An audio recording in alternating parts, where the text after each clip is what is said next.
Today I'm going to show you how to use ChatGPT as a speech-to-text dictation software. And then not only that, I'm going to show you how to get it to kind of clean up your first draft. So you may have already done this without being aware, but ChatGPT, when you chat with it using voice, it records what you say and it records your question as well, which means you can record quite a detailed question or information on it. And you can use that directly or have it clean it up. And so let's do a quick story to show how this works. So I'm going to click on the voice mode right here. All right, so I'm going to tell you a quick story. Sure, I'm all ears. What's the story about? When I was in college, I used to shoot photographs for local newspapers. And one evening I had to go out to Chantilly, Virginia, which is kind of far out, at least for me. Even today, it's kind of far out from where I'm at. But it was really pretty much in the middle of nowhere at the time. At any rate, it was past Fair Oaks Mall in Fairfax. And I remember I drove out there and, I had to actually use a map, one of these book maps to get out. And I find it, I go in, I shoot the photographs, I think it was of a basketball game. I got done and I was on my way back home and I was coming back down, I think it was Route 50, and where it intersects 66. And I was kind of low on gas. And so I decided, I might be able to get home faster on 66. And so I wanted to go west 66, but I didn't see that the sign said east 66 until I got on the exit and I was on 66. Now back then, there weren't a lot of exits on 66.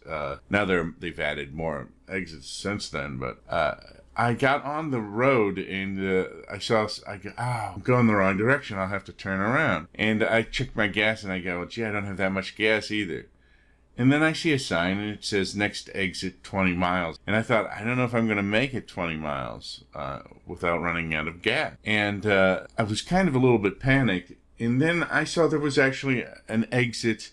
It wasn't to a town per se, but there was actually an exit that I saw, and I wasn't sure where it went to, and I went ahead and I took it because I figured, I'll take this, I'll look on the map, I'll figure out where I am and see if I can get back. So I get off at the exit, and I look at the map, and I realize I'm off the edge of the map on the one page of the map book. And it says on the edge of the map book that I was basically on the edge of the map, and it said that I needed, a second map connected to that edge of the map, because these different map books, you would get like maybe 4 or 5 of them for a bigger area. So you might have an area where you're at most of the time, but if you went into a different county or area, you'd have a connecting map. And so I was missing the book with a connecting map. So it was literally off the edge of the world, in a sense, or off the edge of the map. And so I ended up on these back roads, and they were, kind of country roads. It was very dark. There were not even any street lights. There were mainly farms around, I guess, where I was. And I'm driving around down these roads trying to find my way back to a road that I knew. And since I was so far out initially anyway, I didn't know any of the roads except the main kind of thoroughfares. And there was even I pulled up into this one driveway and I heard this big dog bark. And so it was kind of a bit scary. And as I'm driving along, I see this car with its flashers on off the side of the road. And I'm thinking, well, I'm not going to stop here because this could be a trap. I don't know what's going on.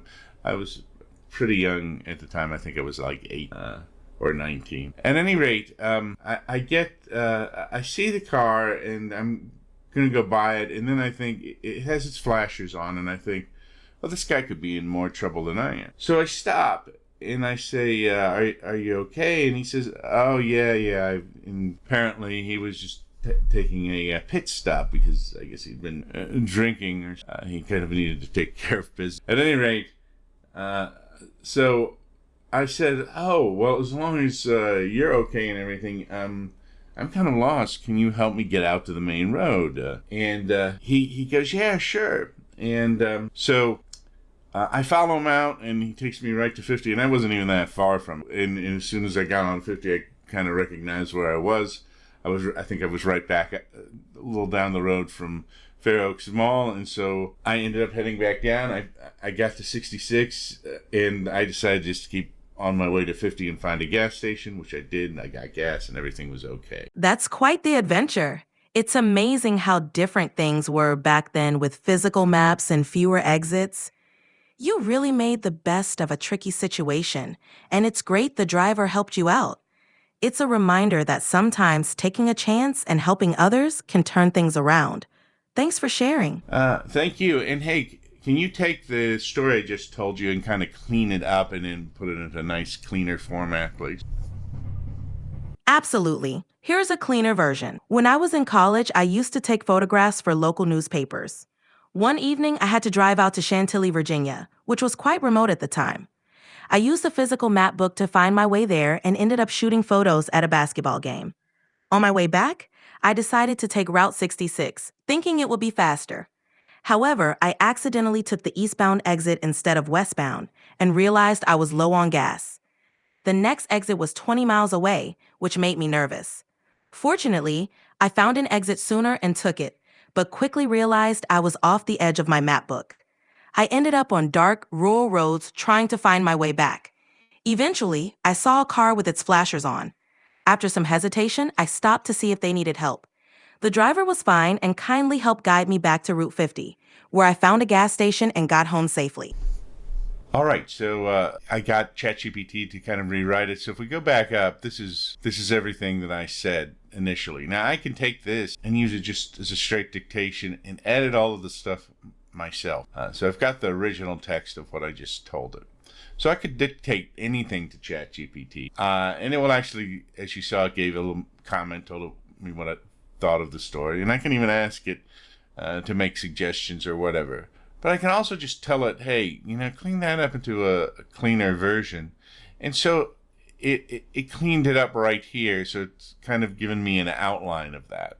Now I can also go back and so I could actually go in here and go to Canvas and edit it in here, or ask it to expand on anything in here, or give me suggestions in Canvas. So I'm going to tell it to make suggestions for improving the text. I'm going to hit enter, and it asks me if I want to incorporate those suggestions. I'm going to go yes, and so it incorporated the suggestions it made for me, and I could have selected certain ones. I can go back here and I can go to here and tell it on any paragraph exactly what I want edited on it, like if I want it expanded or to change something in the paragraph.